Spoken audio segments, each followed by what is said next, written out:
대해서 제가 설명을 드릴게요. 저희 나눠드린 시설회계 세입 예산 과목 구분이랑 그 다음에 시설회계 세출 예산 과목 구분이 있는데, 이거 제목 위에 보시면 사회복지 법인 및 사회복지시설 재무회계 규칙 별표 3 개정 2012 8월 7일 이렇게 맨 위에 작은 글씨로 보시면 이렇게 써져 있어요. 이게 그러니까 나라에서 회계 규칙으로 정해 놓은 거예요. 그래서 이게 뭐 법제처 뭐 이렇게 이제 공식적으로 올라가 있는 별표 3으로 지정되어 있는 문서다라는 뜻이고, 이게 맨 마지막으로 2012년 8월 7일까지 개정된 게 들어가 있는 거다 이런 뜻이에요. 그래서 이거는 뭐 그룹홈만 이 개정 과목을 사용하는 것도 아니고 아동복지시설, 노인복지시설, 장애인복지시설, 뭐 여성시설, 청소년시설 할 것 없이 사회복지법인이나 사회복지시설이면 모두 다 같이 사용하는 개정 과목이다 라고 보시면 되세요. 그리고 우리가 이제 시설들을 운영을 하다 보면은 예산서도 작성해서 보고를 하고, 나중에 다 그 회계 이제 지출을 하고 지출결의서를 작성하고, 수입을 이제 보조금을 수입받아서 수입결의서를 작성하고 전체 정산을 해서 마지막에 연말에 이제 결산을 해서 결산서도 제출할 의무가 있는데요. 예산서는 언제까지 제출하는 걸까요? 시설의 예산서. 연말? 조금 달로 해보면? 달의 마지막 날. 뭐 12월이요 그러면? 12월 31일? 12월? 12월? 선생님은 어떻게 생각하세요?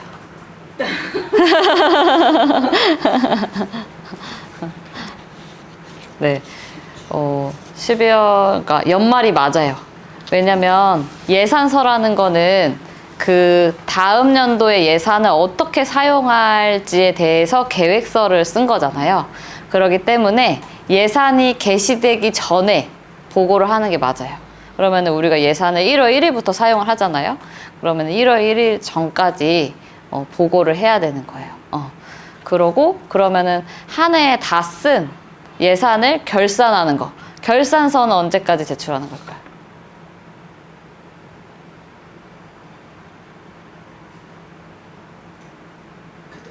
그것도 연말 아니에요? 12월 31일? 연말? 근데 조금 더 생각을 해보면 11월? 돈을 12월 31일까지 쓸 수도 있어요. 아, 그러면은 그쵸. 1월이나 그러면은 조금 그거를 정리를 하고 뭐 법인 같은 경우에는 회계 담당자만 회계를 보는 게 아니라 뭐 이렇게 감사라는 역할을 맡으신 분도 있어요. 이 회계를 잘 했는지. 그래서 그런 서로 검토하는 과정도 필요하고, 이거를 그럼 다 이렇게 결산서 작성한 거를 법인의 결산서로 올려도 되겠냐라고 뭐 총회 같은 것도 하셔야 되고 여러 가지 하셔야 될 일들이 있기 때문에 결산서 같은 경우엔 다음 연도 3월까지 제출하는 거. 그런 식으로 기한이 조금씩 정해져 있어요. 그걸 이제 재무회계 규칙이라고 하는 거 안에 이제 결산서는 언제까지 제출하고 예산서도 언제까지 제출해야 되고 뭐 이런 규칙들, 그리고 이제 우리가 돈이 들어오는 거, 그리고 이제 돈이 나가는 거, 이런 것들에 대해서 개정 과목대로 수익결의서와 지출결의서를 작성해서 회계 업무들을 해야 하는데, 그거에 대해서 설명해 놓은 이런 표들이 공식적으로 있는 거예요. 그래서 먼저 시설회계 세입 예산 과목 구분에 대해서 살펴보려고 하는데, 세입이라고 되어 있잖아요. 그러니까 쉽게 말하면 들어오는 돈, 우리가 받는 돈에 대해서 회계를 할 때 사용하는 개정 과목들이라는 거예요. 그래서 맨 처음에 1번, 근데 이게 분류가 이렇게 나눠져 있어요. 크게 관으로 나눠져 있고, 그 다음에 항이 있고, 그 다음에 이제 목이 있어요. 그래서, 그 수익결의서, 지출결의서 양식이 있으시면은 같이 보면은 좋은데, 수익결의서, 지출결의서에도 이렇게 보면은, 그래서 이렇게 수익결의서, 지출결의서를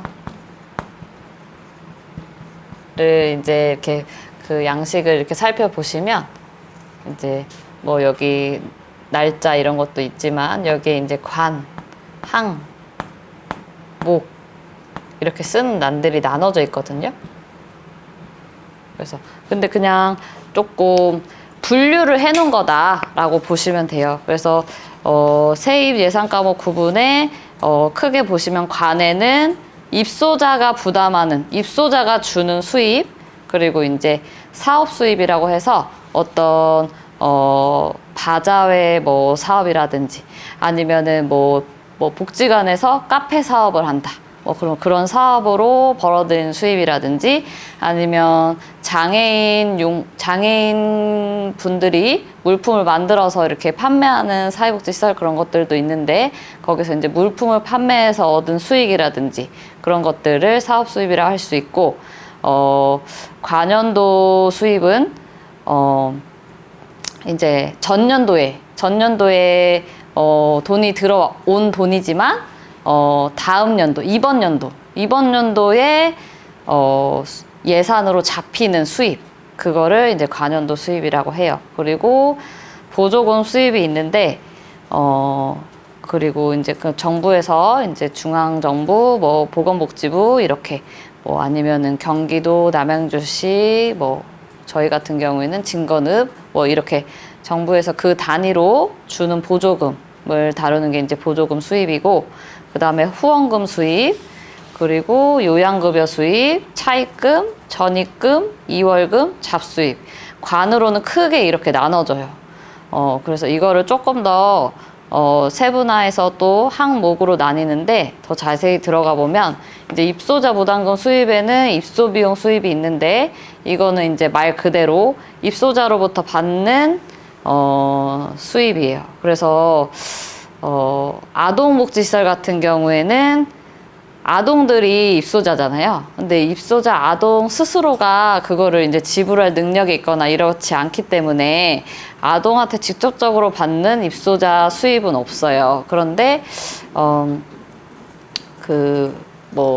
나라에서 아이들 명목으로 주는 수급비라든지 생계비 뭐 이런 부분들을 입소자 부담금 수입으로 개정을 넣어서 회계 처리를 할 수가 있고요. 그리고 지역아동센터들도 이용 비용을 거의 안 받고 있긴 한데 만약에 받는 시설들이 있으면 이제 입소자 부담금 수입으로 잡으시면 되고, 제가 아까도 말했듯이 이게 아동복지시설만 사용하는 게 아니기 때문에 뭐 요양원이나 주야간보호센터 같은 경우에도 그 건보공단에서 지원하는 금액도 있지만 자부담 금액이 있거든요.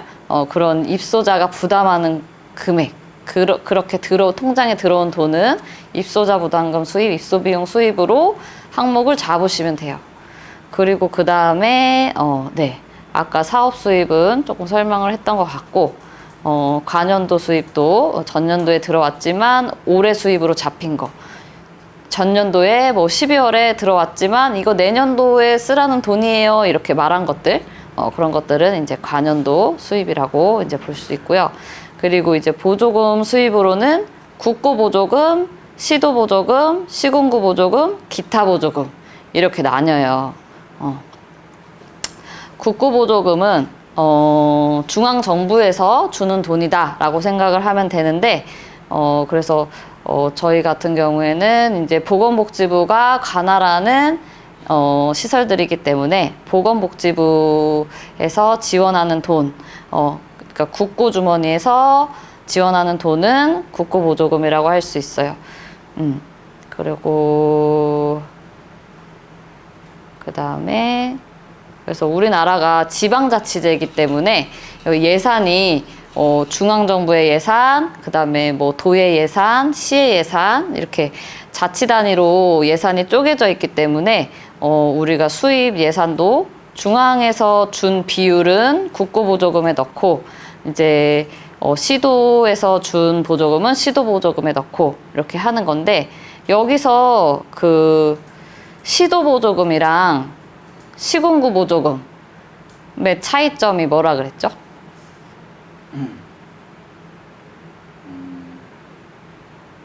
그거 뭐 어떤 거는 다 써야 된다 그랬는데. 보조금은 다 써야 돼요. 어떤 보조금이든지 어떤 보조금이든지 이제 그 연도 안에 다 쓰지 못한 거는 반납을 해야 하고 그 연도에 다 써야 하는 게 이제 규칙이에요. 이월을 시킬 수 없는 거. 보정분과 네. 이월 시킬 수 있는. 예, 예. 그래서 여기에서 의미하는 시도는 서울특별시 그리고 뭐 인천광역시, 뭐 경기도 이렇게 여기에서 시는 뭐 남양주시 2단위가 아니고 특별시, 광역시 또는 경기도 같이 이렇게 큰 특별시나 도 단위에서 주는 보조금은 시도보조금이라고 하고 뭐 남양주시, 양평군, 뭐 중랑구 이렇게 시군구 단위에서 주는 보조금은 시군구 보조금이라고 할 수 있어요.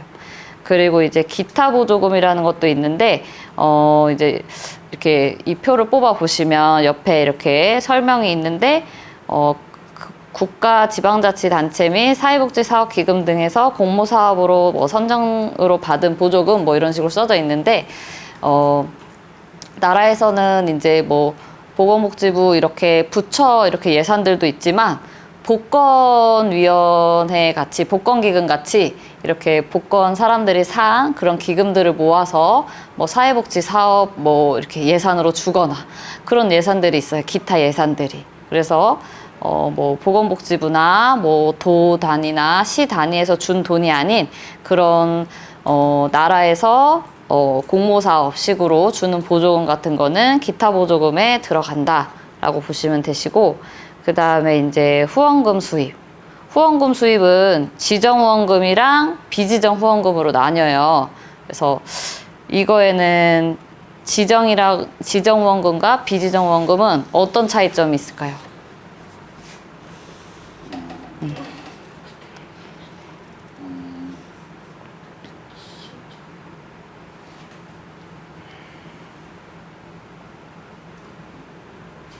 하나하나 다 막 기록해야 된다 뭐 항목도 뭐 있었는데 이거 다시 하는 게 너무 의미가 있는데요. 다시 하는 게 아니고 이제 처음 하는. 그 목적으로만 꼭 지정해서 들어오는 거는 그걸로만 써야 돼요. 지정은 좀 자유롭게 쓸 수 있어요. 좀 생각이 나신 것 같아요. 그래서 여기서 후원금에서 지정 후원금, 비지정 후원금 이거 이제 제가 선생님들한테 설명드리면은 어떤 선생님들은 뭐 평강 사랑의 집 이렇게 지정해 준 거는 지정이고 그냥 뭐 이렇게 아동복지 써주세요 한 건 비지정 아니에요 이렇게 얘기하신 분도 있고 뭐 매월 10만 원씩 할게요 이렇게 한 건 금액을 정한 거니까 지정후원금이고 그냥 마음대로 하는 건 비지정 아니에요 이렇게 말씀하시는 분들도 있는데 그런 부분들로 나뉘는 게 아니라 후원 목적을 정했느냐 안 정했느냐 그거에 따라서 나뉘는 거예요. 그래서 평강 사랑의 집 이렇게 시설을 지정하는 거는 당연한 거고 이제 사랑의 집 안에서 뭐 아동들의 간식비로 써주세요라고 이렇게 목적을 지정하면 그건 지정후원금이 되는 거고 그 목적에 따라서 아이들 간식비로만 사용을 해야 되는 거예요. 그런데 그냥 평강 사랑의 집을 위해서 써주세요. 그냥 뭐 운영을 위해서 써도 되고 아이들을 위해서 써도 되고 그냥 필요한 곳에 써주세요 라고 목적을 특별히 지정하지 않은 경우에는 비지정 후원금으로 들어가는 거예요. 근데 이런 부분들이 회계에서는 중요한 게 지정 후원금 같은 경우에는 목적 그대로 사용을 해야 돼요. 만약에 선생님들이 이제 지정 후원금을 받았는데 그 금액을 목적을 말해준 대로 안 쓰고 당장 청소기가 당장 망가졌는데 이게 더 급하니까 이거를 일단은 빨리 고치자 하고서 그 비용을 만약에 이제 시설의 청소기를 고치는데 사용했다. 그러면은 솔직히 선생님들이 사적으로 사용하신 건 아니잖아요. 근데 그래도 목적을 달리 사용했다. 그거는 이제 후원금 이제 유용이 됩니다. 근데 후원한 사람이 그걸 어떻게 아나요? 그거를 저희가 이제 결산서에 후원금을 어떻게 사용했는지를 써가지고 홈페이지에 이렇게 공시도 하고, 그리고 그렇게 후원하신 분들한테 이제 편지 같이 그런 거를 보내드려야 돼요.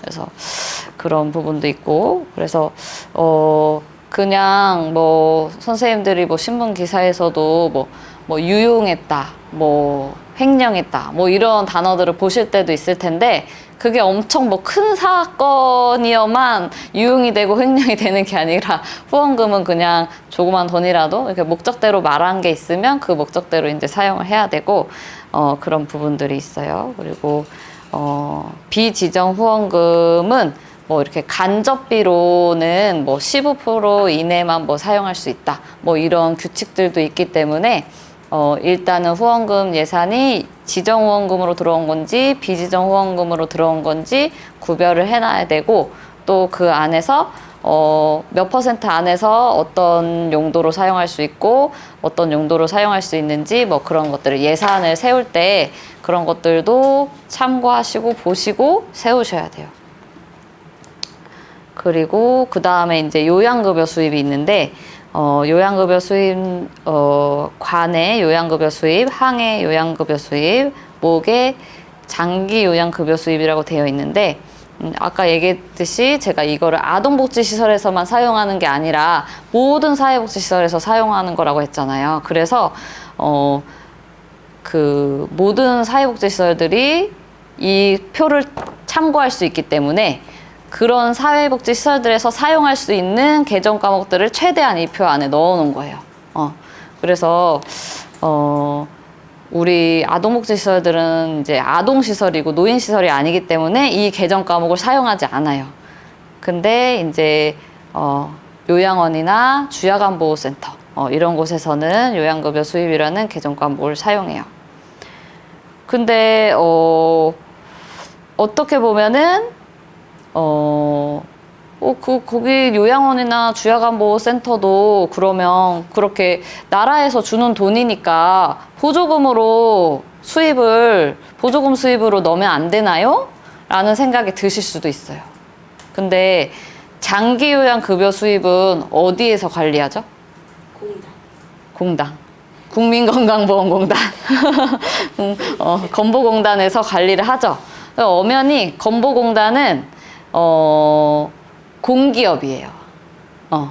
행정부, 뭐 이렇게 보건복지부, 이렇게 행정부에 속하는 게 아니라 공기업에 속하기 때문에 보조금이라는 말을 따로 넣지 않고 장기 요양급여 수입, 요양급여 수입으로 따로 띄어놔서 만들어진 거예요. 그렇고, 그 다음에, 그래서, 그러면 요양원에서는 아예 보조금 수입 쪽의 개정 과목은 아예 사용을 안 하고 요양급여 수입만 사용하냐? 그렇진 않아요. 거기도, 시군구 보조금, 시도 보조금, 이쪽을 사용할 때가 있거든요. 언제 사용할까요?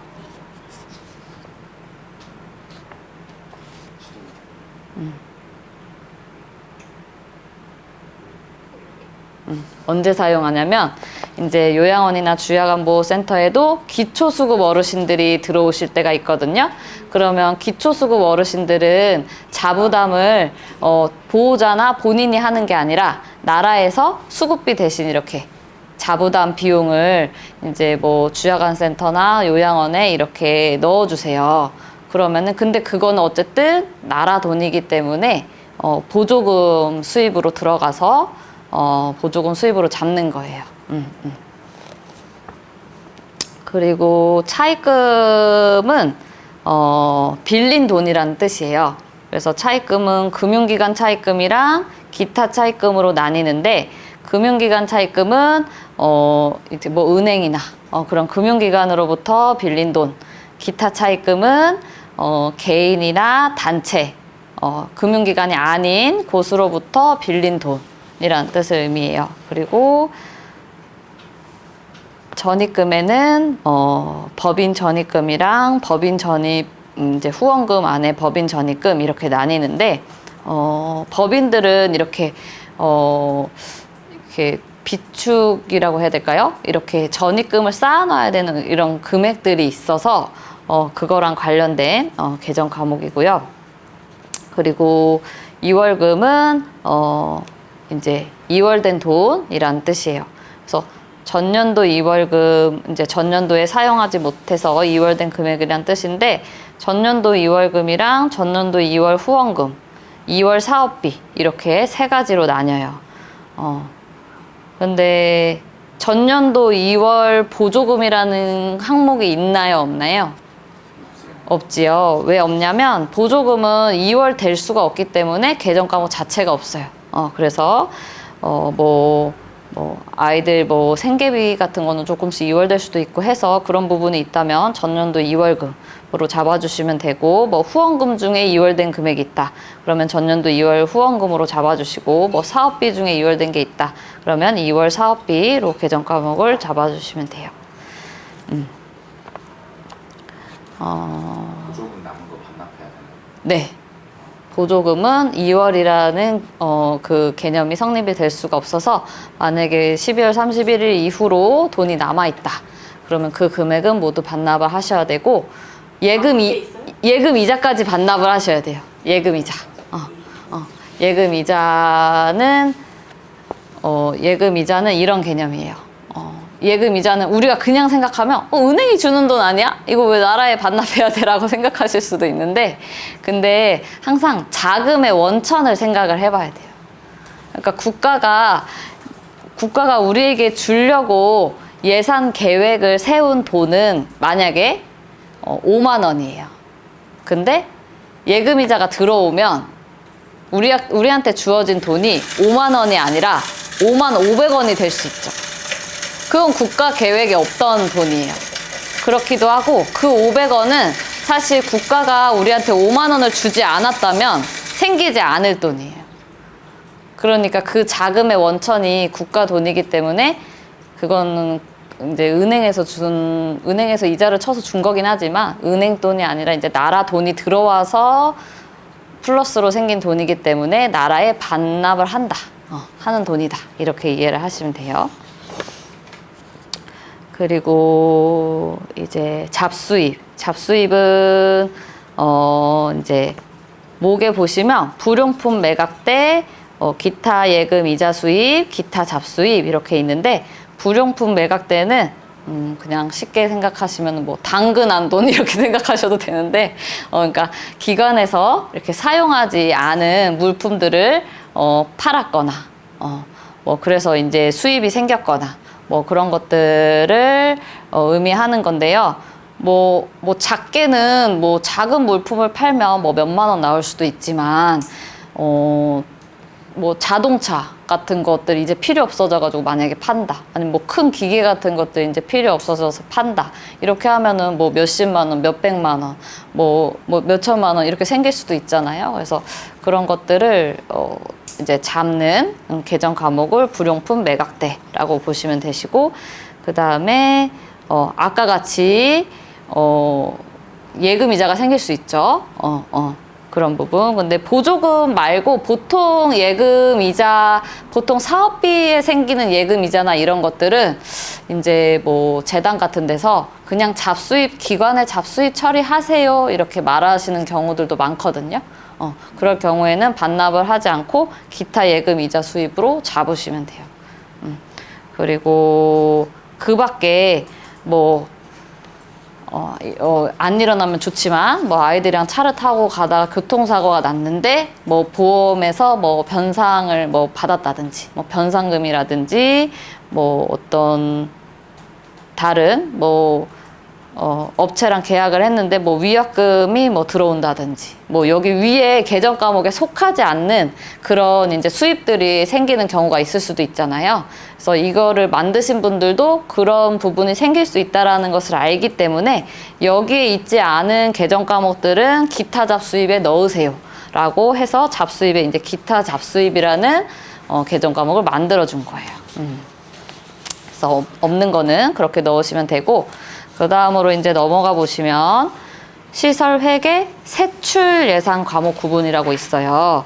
그래서 세출은 돈을 쓰는 거, 지출하고서 이제 지출 결의서 작성하실 때 써야 하는 이제 계정 과목들인 건데요. 크게 이제 사무비 안에 인건비가 있고 업무 추진비가 있고 운영비가 있어요. 그래서 그리고 크게 보면 재산 조성비 안에 이제 시설비가 있고 또 사업비 안에 운영비가 있고 교육비가 있고 땡땡 사업비, 전출금, 관연도 지출, 잡지출, 예비비 뭐 이렇게 전체적으로 쭉 있거든요. 자, 조금 하나씩 읽어보면서 조금 살펴볼게요. 그래서 사무비 안에 인건비 안에는 이제 급여가 있어요. 이제 이건 설명하지 않아도 어떤 계정 과목인지 아시겠죠? 그래서 근데 이제 계정 과목들을 쭉 보시다 보면 이름이 그냥 있는 그대로 봤을 때 알 것 같은 것도 있고 조금 헷갈리는 것들도 있을 수 있어요. 그래서 같이 살펴보면 이제 네, 기본급 이렇게 받으시는 급여 이런 것들은 이게 급여고, 그 밖에 뭐 시간의 근무 수당이나 야간 근무 수당, 휴일 근무 수당, 뭐 식대, 뭐 그런 것들은 이제 재수당에 들어가는 거고요. 그리고 밑에 보시면 일용 작급 뭐 이렇게 있죠. 그래서 일용 근로자, 뭐 하루만 뭐 계약해서 일을 하거나 아니면 단기간 며칠만 일을 해서 계약을 해서 일하신 분들이 있다 하면 그거는 이제 일용 작급이라는 계정 과목을 사용하시면 되시고, 그 다음에 이제 퇴직금 및 퇴직 적립금은 이제 쓰여 있는 대로 네, 퇴직금 이제 지급하시고 계정 과목 쓰시면 되시고, 근데 이제 퇴직금을 이제 이렇게 적립을 하다 보면 조금 퇴직금이 이제 마지막에 지급을 하는 상황에서 모자르게 적립이 돼 있는 경우들도 있어요. 그러면은 이제 더 이렇게 넣는다라는 의미를 가진 퇴직 충당금이라는 이제 그런 금액들도 있는데, 그것도 여기 안에 그냥 퇴직금 및 퇴직 적립금 안에 같이 넣으시면 되시고, 그리고 이제 사회보험 부담금은 이제 국민연금, 건강보험, 고용보험, 산재보험 이런 것들 내시는 거 있죠? 그게 이제 사회보험 부담금이고, 그 다음에 이제 기타 후생 경비라는 게 있는데, 이제 직원들을 위해서 건강진단비나 아니면은 뭐 식대 지원이나 아니면 도서 구입비, 뭐 체력 단련비, 뭐 이런 우리 뭐 회사의 복지가 좋아, 막 직원 복지가 좋아, 막 기간 운영비라는 게 있는데, 이렇게 설명을 보시면 기간 운영 및 뭐 유관기관과의 업무 협의 등에 소요되는 경비 뭐 이런 것들이 있는데, 이렇게 그 다른 이제 유관기관이라는 거는 이제 비슷한 기관들, 관계가 있는 그런 기관들이랑 뭐 회의를 하거나 아니면 어떤 업무 협약식을 하거나 뭐 그런 부분에서 이제 들어가는 뭐 회의비나 뭐 다각비나 뭐 이런 것들, 그런 것들을 이제 쓸 수 있는 비용이고요.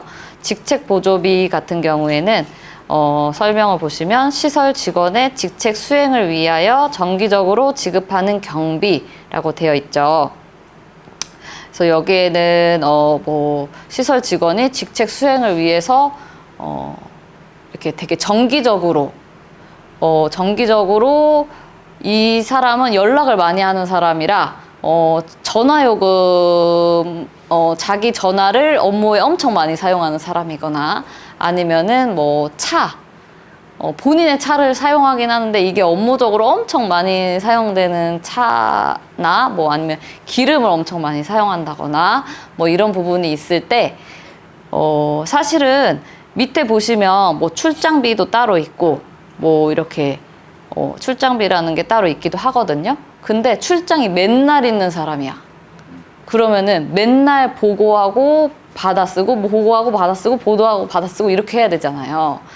근데 이게 정해져 있는 사람, 정해져 있는 사람은 아예 직책보조비로 월에 얼마, 이런 식으로 지급을 하고 대신 쓴 거를 보고하게, 그렇게 해서 지급하기도 해요. 그래서 그런 거랑 관련된 부분이 그 직책을 그 직책의 업무를 하기 위해서 쓰는 돈이다, 이런 의미로 직책보조비가 있고요.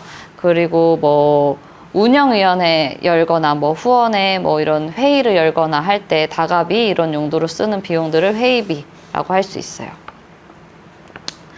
근데 시설들이나 어떤 뭐 지자체마다 차이가 있을 수도 있는데, 보통은 아동복지시설들은 보조금, 운영비 보조금으로 업무 추진비를 사용하지 못하게 하고 있어요. 그래서 우리는 이제 이게 개정 과목이 있어도 사실 사용하지 않는 개정 과목이긴 해요. 그리고 이제 운영비 안에 여비라고 해서 직원들의 어떤 출장비, 뭐 멀리 교육을 가기도 하고 멀리 회의를 가기도 하고 그러면은 교통비가 들기도 하고, 그다음에 뭐 그 근무 시간 안에 뭐 밥을 먹어야 하거나 뭐 이런 비용들이 들어가는 것들 있죠. 그래서 그런 것들을 지원하는 출장비이고, 그다음에 수용비 및 수수료, 이거는 이제 뭐 사무용품비, 인쇄비, 직기 구입, 뭐 이렇게 소모품 같은 거, 그런 거 구입하는 거나, 아니면 도서 구입비, 뭐 수수료, 등기료, 통행료, 주차료, 소규모 수선비, 포장비, 뭐 이런 것들이 수용비 및 수수료에 들어가요. 그리고 우리가 뭐 전기세나 전화료, 뭐 상하수도료, 뭐 이런 것들 내는 것들은 공공요금. 그리고 제세공과금은 이제 뭐 자동차세나 뭐 협회 가입비, 뭐 화재보험료나 자동차 보험료, 그런 보험료 같은 것들이 제세공과금. 그리고 차량비는 차량이랑 관련된 차량 유류비, 차량 정비비, 그 다음에 뭐 차량 소모품비, 이런 것들이 차량비에 들어갑니다. 그리고 기타 운영비는 이렇게 뭐 복지관들이나 뭐 이렇게 사회복지시설들 가시면은 뭐 무슨 복지관 이렇게 써져 있는 조끼 같은 것도 막 같이 입고 계시고, 막 무슨 패딩 같은 거 같이 입고 계시기도 하고 막 이러잖아요.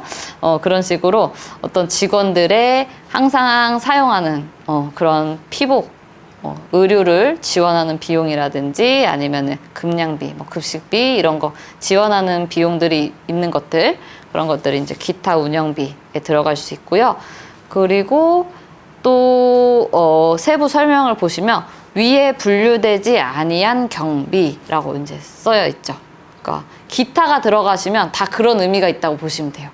운영비의 부분인데 개정 과목이 뭔가 해당하는 게 없는 것 같아. 그러면 이제 기타 운영비에 넣으실 수 있는 거예요.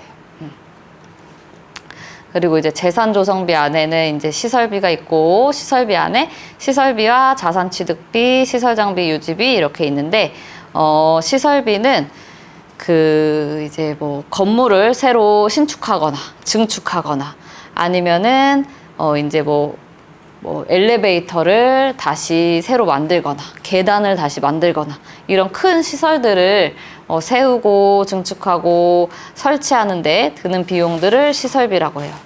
그러고 그다음에 이제 자산취득비는 토지나 건물 같은 거를 매입하거나, 아니면 필요한 뭐 에어컨 같은 뭐 물품들, 큰 이제 소모품이 아니라 큰 비품들을 구입하는 비용들을 자산취득비라고 할 수 있어요. 그리고 시설장비 유지비는 앞에 말했던 어떤 건물이나 큰 설비 같은 거, 뭐 이런 것들을 뭐 수선하거나 아니면 유지시키는 데 들어가는 비용들을 시설장비 유지비라고 할 수 있어요. 그리고 사업비 안에 운영비가 있는데, 운영비 안에는 이제 생계비, 수용기간 경비, 피복비, 의료비, 장애비, 직업재활비, 자활사업비, 특별급식비, 연료비 이렇게 있는데, 이제 생계비는 옆에 이제 설명 보셨듯이 뭐 주식비, 부식비, 뭐 아니면 뭐 크게 뭐 외식을 하건 특별부식비, 뭐 아니면 김장할 때 들어가는 비용들, 뭐 이런 것들, 이제 먹는 것들 주로 그런 것들이랑 관련된 거를 생계비라고 하고, 그 다음에 수용기관 경비는 뭐 입소자를 위한 뭐 치약, 칫솔, 수건구입비 등 이렇게 되어 있는데 입소자들한테 개별적으로 사용할 수 있게 이렇게 나눠주거나 입소자들이 직접 사용하는 물품 같은 거 그런 것 같은 것들을 구입한 게 수용기관 경비라고 보실 수 있고 그다음에 이제 피복비는 뭐 입소자들의 뭐 의복이나 신발, 뭐 이불 뭐 이런 것들을 피복비라고 할 수 있고요. 의료비는 이제 입소자들 뭐 이제 건강이랑 관련해서 뭐 병원비가 든다거나 아니면 약 비용이 든다거나 이런 것들을 이제 의료비라고 할 수 있고 장의비는 말 그대로 이제 뭐 사망자가 생겼을 때 그 비용들을 장의비 그리고 뭐 직업훈련과 관련된 거는 직업재활비 그리고 이제 자활훈련이랑 관련된 거는 자활사업비 그리고 앞에 이제 생계비랑 다르게 계속 지급되는 어떤 뭐 주식 외에도 뭐 우유라든지 뭐 간식이라든지 뭐 특별한 뭐 외식을 했다든지 뭐 이런 비용에 들어가는 건 특별급식비 그리고 이제 연료비는 이제 난방시설이나 취사에 들어가는 그런 연료랑 관련된 비용을 연료비라고 할 수 있어요. 그리고 네. 근데 여기 잠깐 이렇게 살펴보시면 사무비 관에 사무비 안에도 운영비가 있고 사업비 안에도 운영비가 있거든요. 둘 다 운영비라는 항이 있는데 왜 하나는 사무비 안에 들어가 있고 하나는 사업비 안에 들어가 있을까요? 맨날 알려주셨잖아요. 렌탈. 렌탈? 했을 때 아니 그거 아니야. 운영비는 사업비에 있는 운영비는 네. 입소자에게 직접 쓰이는 거라서. 맞아요. 그리고 사무비 안에 운영비는 렌탈? 약간 필기를 좀 부분적으로 하신 것 같은데. 그래서 항으로는 둘 다 운영비라는 부분에서는 동일하지만 관이 하나는 사업비고 하나는 사무비죠. 그래서 크게 보면 성격이 다르기 때문에 나눠놓은 거거든요.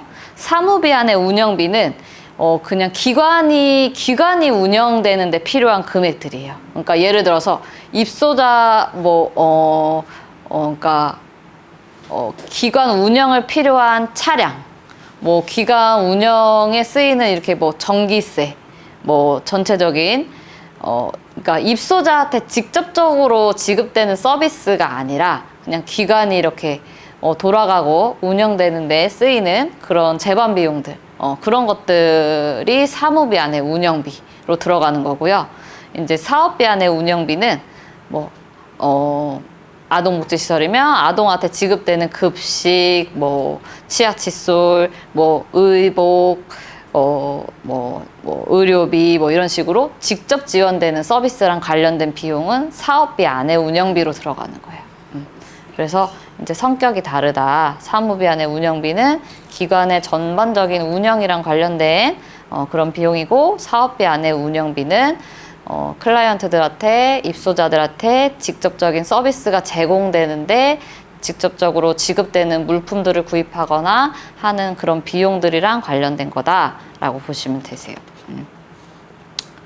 그리고 이제 밑에 사업비 안에는 운영비만 있는 게 아니라 교육비도 있어요. 그래서 아이들 교육도 시켜야 되니까 그 교육비 안에 이제 수업료 같은 거가 있고 요즘은 이제 학교에서 뭐 예전에 고등학교까지는 그래도 또 막 수업료 막 이런 거 좀 받긴 했었는데 요즘은 아예 무상 교육이니까 이 개정 과목이 좀 덜 쓰이기도 하고 하는데 어쨌든 수업료라는 것도 있고 그리고 학용품비, 뭐 도서구입비, 교통비, 급식비, 학습지원비, 수학여행비, 교복비, 임의용비 뭐 이런 것들이 있어요. 그래서 뭐 아동들 이제 학원 보내고 뭐 그런 거랑 관련된 비용들은 이제 학습 지원비에 들어갈 수 있고요. 그리고 아이들 뭐 머리를 자르거나 아니면 뭐 목욕을 해서 뭐 단장을 하거나 뭐 하는데 비용들은 임의용비 안에 들어갈 수 있어요. 그리고 밑에 보시면 땡땡 사업비라는 게 있는데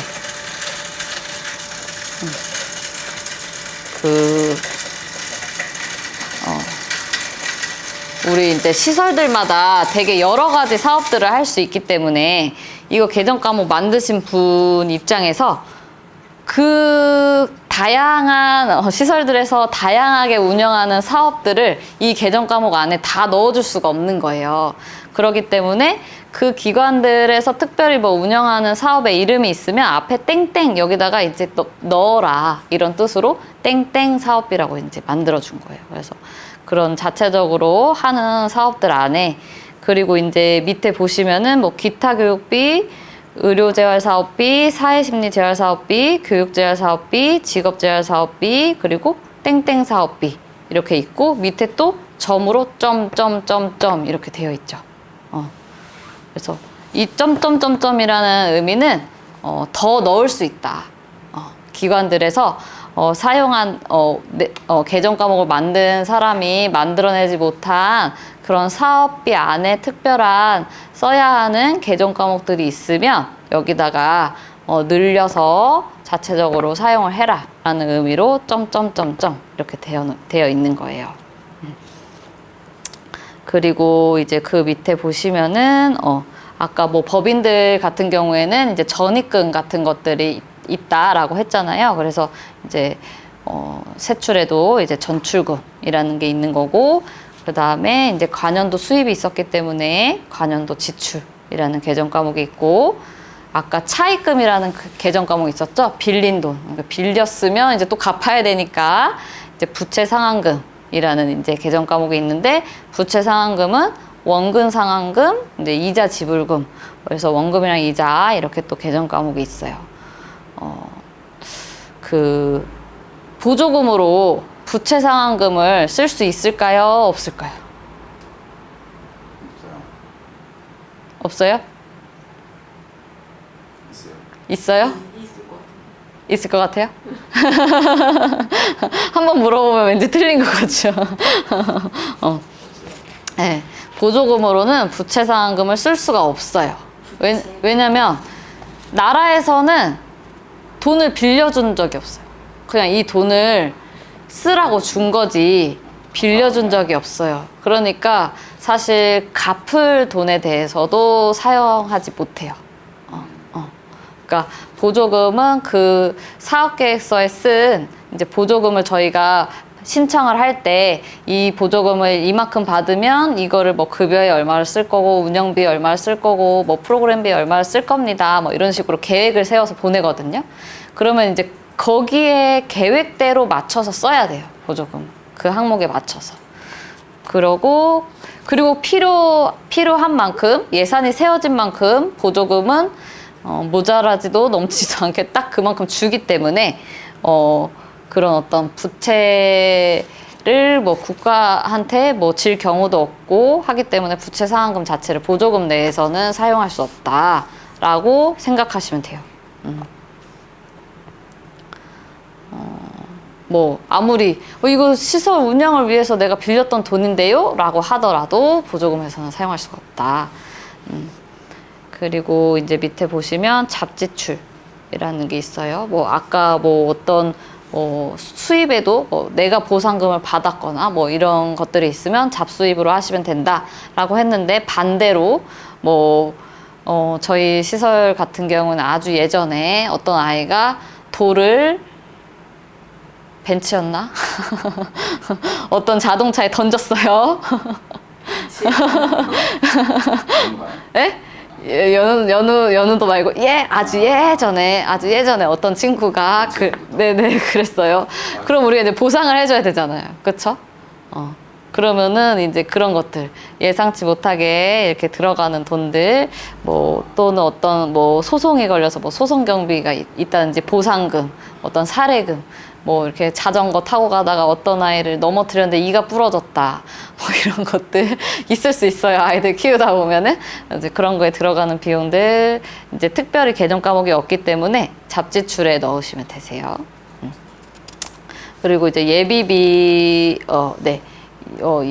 예비로 둬야 하는 예산들은 예비비로 잡으시면 되고, 그 다음에 이제 반환금이라는 게 있는데, 아까 같이 12월 31일까지 못 썼다. 남았다. 그러면 이제 반납하셔야 되잖아요. 그럼 이제 반납하시고 그것도 이제 지출결의서 계정 과목을 잡아야 돼요.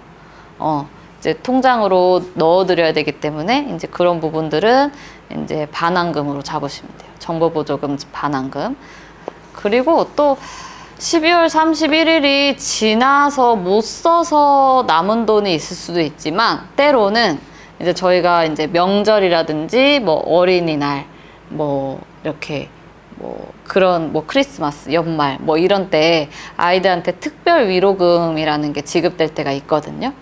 뭐 요양원들도 뭐 특별 위로금 뭐 이런 것들이 지급되는 경우들도 있어요. 그래서 근데 이제 특별 위로금은 그 사람 이름에 대해서 나오는 거예요. 그러니까 땡땡이에게 위로금으로 주세요라고 지정해서 나오는 거기 때문에 만약에 이제 5월 5일 어린이날 땡땡이에게 주세요 하고서 4월 말에 지급을 해줬어요. 그런데 아이가 5월 1일에 퇴소를 하게 됐어요. 그러면은 퇴소를 한 친구에게 줄 수가 없잖아요. 그쵸? 근데 그 돈은 뭐 다른 아이랑 나눠 쓸 수 있는 돈이 아니라 딱 그 사람에게 주라고 지급된 보조금이기 때문에 그거는 이제 남겨놨다가 반환을 해야 되는 거예요. 그래서 나갔어도 연락돼서 그렇게 주면 안 되는. 에? 나갔어도 연락이 되니까. 아니 안 돼요. 시설 지급했을 때 그 당시로는 있었으니까 자격을 그걸로 받은 거. 근데 이제 그 지급 때는 그 달에 있는지 없는지 이제 그 날에 있는지 없는지 그 부분이 중요하고 조금 애매한 것들은 또 그 시의 담당자들한테 한번 여쭤보고 상의해보고 가능한지를 확인하시고 그거를 이제 수행을 하셔야 돼요. 안 그러면 이제 다시 돌려달라 뭐 이렇게 해가지고 또 반납을 하셔야 될 수도 있으니까 붙잡아두고 받고 나가. 그런 걸 미리 알면 이제 또 조율을 해서 그렇게 하면 좋은 부분도 있죠. 그래서 계정 과목들은 전체적으로 제가 이제 설명을 했고 이 부분들이 조금 더 생각이 잘 나게 하기 위해서 제가 퀴즈를 조금 몇 개 내볼게요. 퀴즈는 조금 선생님들이 이제 스스로 생각한 것들도 있으셔가지고 잘 생각이 나실 수도 있을 것 같기도 하고 한데 한번 내볼게요.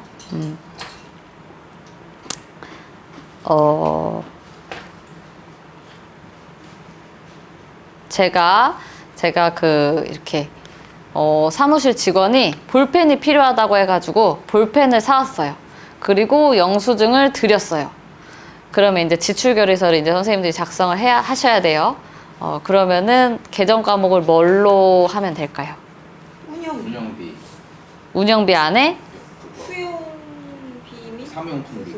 네, 수용비 및 수수료. 네. 네, 수용비 및 수수료가 뭐 사무용품이나 뭐 이런 것들을 다 포함할 수 있으니까. 그러면은 또 이번에 지우개가 필요하다 그래서 제가 지우개를 사고서 영수증을 또 드렸어요. 그럼 이제 지출결의서를 작성을 하셔야 되는데 어떤 걸로 어떤 계정 과목으로 잡으면 될까요? 이것도 운영비 아닌가요? 누구예요? 학생이 쓰는 거 아니에요? 오, 훌륭한 질문이십니다.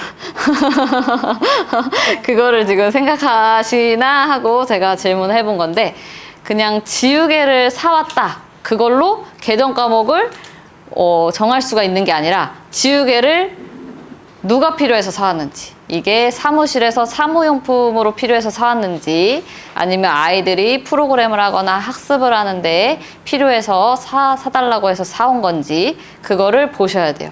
그래서 이게 사무실에서 사무용품으로 필요해서 사온 거다 해서 사온 거면 수용비 및 수수료로 들어가고 아이들이 이제 학용품으로 사다 달라 해서 사다 준 거다. 그러면 네 학용품비에 들어가겠죠. 그리고 네 저희 정수기가 고장이 나가지고 수리를 했는데 한 5만 원이 나왔어요. 그게 렌탈이네. 그게 렌탈 아니야. 아니에요? 아 네. 고쳤어. 어, 고쳤어. 고쳤다고? 응. 아 렌탈이 아니에요? 정수기가 망가져가지고 수리를 했는데 한 3만 원이 제가 5만 원 나왔다 했나요? 5만 원이 나왔어요. 그래서 이제 5만 원 나온 영수증을 선생님들한테 드렸어요. 선생님들이 지출결의서를 작성을 해야 돼요. 무슨 계정 과목으로 할 수 있을까요?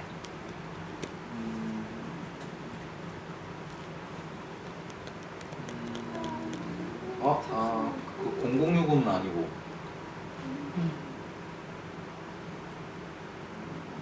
시설비일까요? 시설 장비 유지비? 시설 장비 유지비?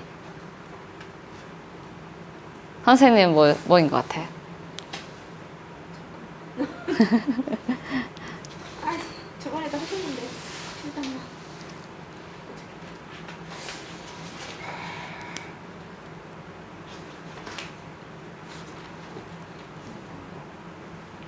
종이가 있어도 찾기가 어렵습니다. 그렇죠? 제가 교육을 하는 이유예요. 그렇죠?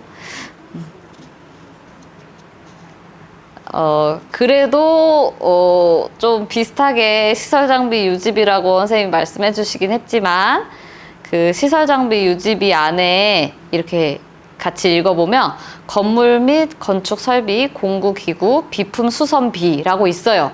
비품 수선비라고 있어요. 화산 취득. 그래서 수선을 하는 비용이 맞긴 한데 또 거기 가로에 보면 소규모 수선비는 132목의 계상 이렇게 돼 있어요. 네, 그럼 132목에 보면 수용비 및 수수료죠. 그래서 제가 이거 고쳤어요 하고 영수증 드리면 바로 또 계정 과목을 정해진 게 아니라 이게 비용이 소규모로 든 비용인지 큰 비용이 든 대규모로 든 비용인지에 따라서 계정 과목이 바뀔 수가 있어요. 그래서 기준이 뭐예요? 그래도 한 10만 원, 한 20만 원 이내, 한 몇만 원, 요 정도 범위 내에서는 소규모라고 할 수 있고, 예를 들어서 엘리베이터를 고친다. 그러면 몇백만 원이 들어가기도 하고 이렇거든요. 그러면 그런 건 좀 소규모가 아니고 대규모죠. 근데 그런 엘리베이터를 고치고 이런 비용들은 시설 장비 유지비에 들어갈 수 있고, 청소기를 들었는데 3만 원이 들었다. 정수기를 고쳤는데 5만 원이 들었다. 이렇게 소규모로 고치는 비용이 들었으면은 이제 수용비 및 수수료로 들어가는 거예요. 그러면 이제 제가 정수기를 들고 왔어요.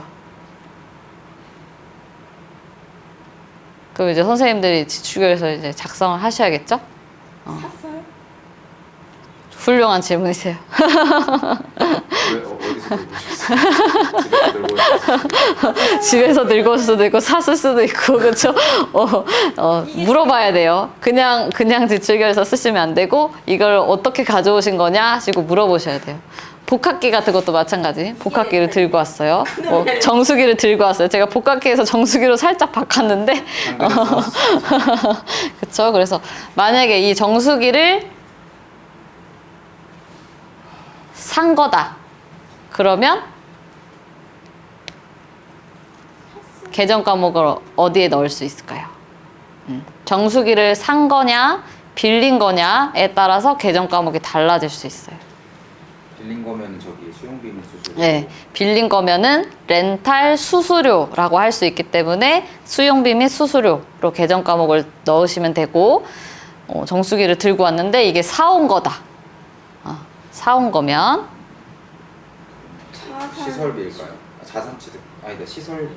비품 구입이니까 자산 취득비다. 네, 비품 구입이니까 네. 자산 취득비에 들어갈 수 있어요. 그리고 정수기가 소모품은 아니잖아요. 그렇죠? 소모품 같은 거는 수용비 및 수수료지만 정수기 같이 사용 연한이 어느 정도 되고 또 비용도 어느 정도 되는 것들, 이런 것들은 자산 취득비에 들어가는 거예요. 그래서 그러고 이제 렌탈 한 거는 비품 대장에 넣지 않을 수 있어요. 왜냐면은 그게 렌탈비를 내지 않으면 우리 게 아니잖아요. 그렇죠? 그게 한 5년 계약하면 5년까지 우리가 그 비용을 내야 우리 게 되는 거지. 그 전까지는 그냥 이용에 대한 이용료를 내는 거거든요. 그러니까 이거는 자산을 취득한다라는 개념이 아니라 그냥 렌탈 수수료를 낸다라는 개념이기 때문에 수용비 및 수수료에 들어가고, 이제 정수기를 우리가 사왔다. 그러면 아예 비용을 다 지불하고 사온 거기 때문에 자산에 들어가기 때문에 자산 취득비로 들어간다라고 보시면 되시고, 자산에 들어간 거기 때문에 비품 대장에도 뭐 구입 연월 써주시고, 뭐 누가 관리한다 관리자도 지정해서 비품 대장을 만들어 주셔야 돼요. 네. 그리고 차량의 주유를 했어요. 차량비. 네, 차량비예요. 그래서 저도 이거 제가 질문을 할 수 있는 게 저도 헷갈렸던 것들이 있기 때문에 여러분들한테 이제 질문을 하면서 더 차이점을 설명을 드리는 건데, 저도 이제 초보 시절에 이제 저희가 사용하는 사회복지정보 시스템이라든지 이제 이런 시스템에 들어가면 이렇게 설명은 안 나오고 딱 이렇게 계정 과목만 나오거든요. 이 안에서 골라야 돼요. 이 안에서 골라야 되는데 막 이런 설명문을 안 볼 때는 차량에 주유를 했는데 차량한테 연료를 준 거니까 연료비 아닌가? 차량비인가? 차량비는 막 큰 차량 대절하면 쓰는 게 차량비인가? 막 이렇게 헷갈리는 거예요. 그런데 이거를 딱 살펴보니까 연료비는 취사랑 난방에만 들어가는 거, 그런 것만 이제 연료비고, 차량에 이제 주유를 하거나 차량을 수리하거나 아니면 차량에 뭐 필요한 뭐 핸드폰 거치대를 샀다거나 뭐 차량 소모품 뭐 이런 거 뭐 엔진 오일을 샀다거나 뭐 그런 것들은 다 차량비로 들어가신다고 보면 돼요. 그리고 자동차 보험을 들었어요. 자동차 보험 들은 건 어디로 들어갈까요? 보험이요?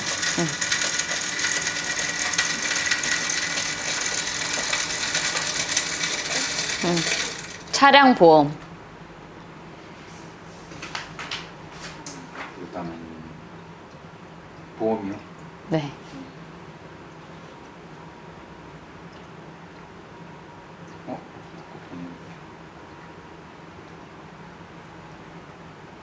연료비, 보험비.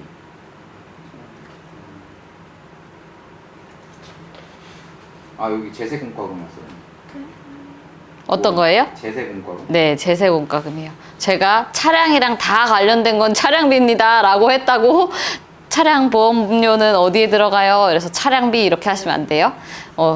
차량 보험은 차량에 강조점을 두면 안 되고 보험이라는 거에 강조점을 두셔야 돼요. 그래서 자동차 보험, 화재 보험, 재산 보험, 손해 배상 공제 보험 이런 거, 보험에 해당되는 거는 다 제세공과금에 들어간다라고 보시면 돼요. 아이들이랑 사우나를 갔어요.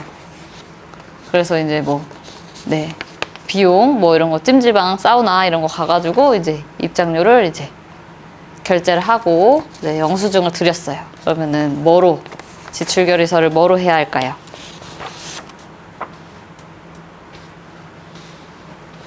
사우나. 네. 그러면 위생이라고 봐야 되나?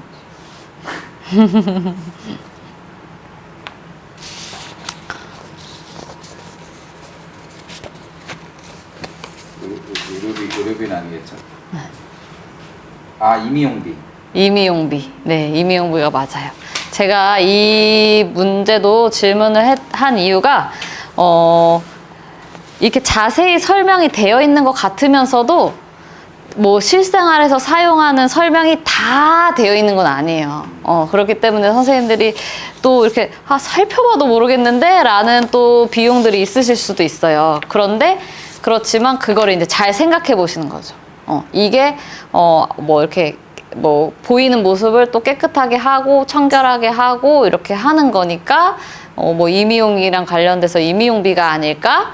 이런 식으로 조금 어떤 개정 과목이랑 가장 가까울까? 이런 생각들을 또 하시면은 이제 그 개정 과목들을 유추해내실 수가 있어요. 그래서 조금 헷갈리실 수 있는 부분들을 제가 이제 퀴즈를 내서 조금씩 잡아드렸습니다. 혹시 전체적으로 다 들으셨을 때 궁금한 부분이나 뭐 그런 것도 있으실까요?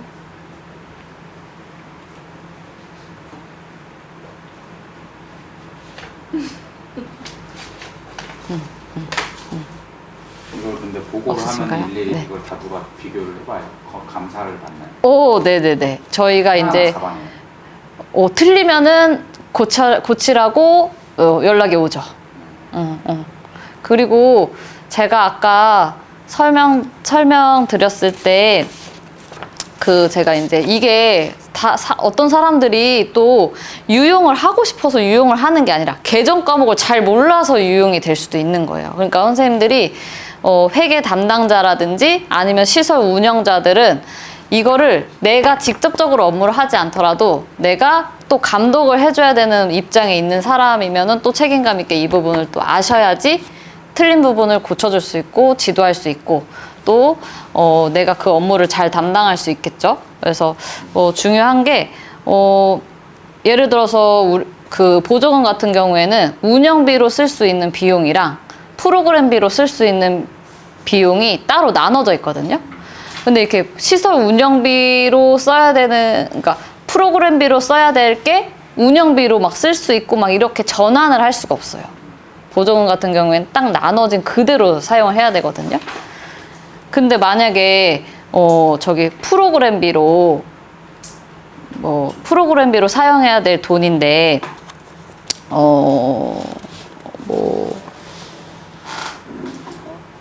헷갈려가지고 사무용품비를 샀다든지 또는 내가 산 거는 애들 연필을 주려고 샀어. 애들 연필을 주려고 샀는데 이거 개정 과목 수용비 수수료라고 했던 것 같은데 이거 소모품이잖아. 그래가지고 수용비 수수료로 지출 결의서를 했어요. 그러면은 이게 그 사무비 쪽으로 들어가잖아요. 수용비 및 수수료는. 학용품비는 교육비 쪽으로 들어가지만. 그러면은 프로그램비로 써야 될 돈을 운영비로 잘못 사용한 것처럼 회계가 처리가 될 수도 있어요. 이게 원래 프로그램비로 사용해야 될 돈인데 운영비로 사용한 것처럼 회계가 될 수가 있어요. 그러면은 이제 계획대로 사용한 게 아니라 프로그램비를 조금 쓰고 운영비를 많이 쓰고 이렇게 정산이 되겠죠. 그러면은 돈을 쓰기는 제대로 썼는데 회계 정산을 잘못해가지고 그러면은 이거 운영비로 더 많이 쓰셨네요. 이거 반납하세요. 그러면 반납을 해야 될 수도 있고. 근데 그게 다행히 이거 개정 과목만 조금 오류가 있었다 그러면은 이것만 이제 고치시면 되는데 이제 그런 거 신경 안 쓰시고 쓰시면은 또 그거에 맞게 안 써서 반납을 하셔야 되는 경우가 생길 수도 있고 그렇기 때문에 이게 이제 어느 개정 과목에 해당하는지를 알고 이렇게 쓰셔야 된다. 그리고 그 해가 지나기 전에 점검을 하는 이유들이 있어요. 지자체 공무원분들이 이제 그 시설을 담당하는 공무원들이 이제 정해져 있는데 1년에 한 번씩 이제 전체적으로 보는 점검을 하기도 하고 그리고 보조금 같은 경우에는 이제 한 분기씩 이제 주고 그다음에 그 다음 달 이제 10일에 또 정산을 한 번씩 확인을 해요. 확인을 해주는 이유가 그 연도가 지나기 전까지는 수정을 하면 돼요. 수정을 하면 되고 뭐 또 2월 된 금액 있으면 그 다음 분기에라도 이렇게 잘 쓰고 이렇게 조정을 하면 되는데 이제 분기가 아예 연도가 지나가면 수정을 할 수가 없기 때문에 그 연도 안에 다 처리를 해야 되는 부분이기 때문에 수정을 할 수가 없고 그런 부분이 있어요. 그래서 지자체에서 감독을 하고 이렇게 봐주는 거를 막 이렇게 평가받는 것 같아 이러면서 막 그런 마음만 가질 게 아니라 모르는 거 있으면 물어보고 또 이렇게 또 잘못된 게 있으면 이제 같이 알려주고 고쳐주는 분이다 이렇게 생각을 하고 평소에도 조금 헷갈리는 부분이 있으면 차라리 그냥 이렇게 찍어서 아무거나 하는 것보다 물어보고 확인해서 그걸로 하는 게 더 좋아요. 회계 같은 것들은 이제 좀 확실하게 해야 되는 부분들이 있기 때문에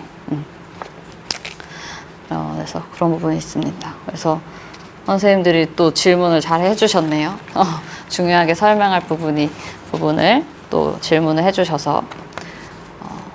네, 그래서 회계 개정 과목이랑 그 다음에 이 개정 과목을 이제 어떤 이제 성격으로 이거를 뭐 시설에 쓰는 거냐, 아동에게 쓰는 거냐 이런 거에 따라서 같은 물건이 다른 개정 과목에 들어갈 수 있고 또 같은 물건이 빌린 거냐, 산 거냐 이런 거에 따라서도 나눠질 수 있고 그리고 이 비용이 큰 비용이냐, 작은 비용이냐 이거에 따라 뭐 소규모냐, 대규모냐 이거에 따라서 개정 과목이 또 바뀔 수도 있고 이러한 부분들이 있다라는 이제 틀도 이해를 하시고 이 표를 보시면 더 이해가 잘 가실 거고 실무를 하실 때도 조금 적용을 잘 하실 수 있으실 거예요. 네, 그래서 네, 회계 업무랑 관련된 교육은 여기까지 하도록 하겠습니다.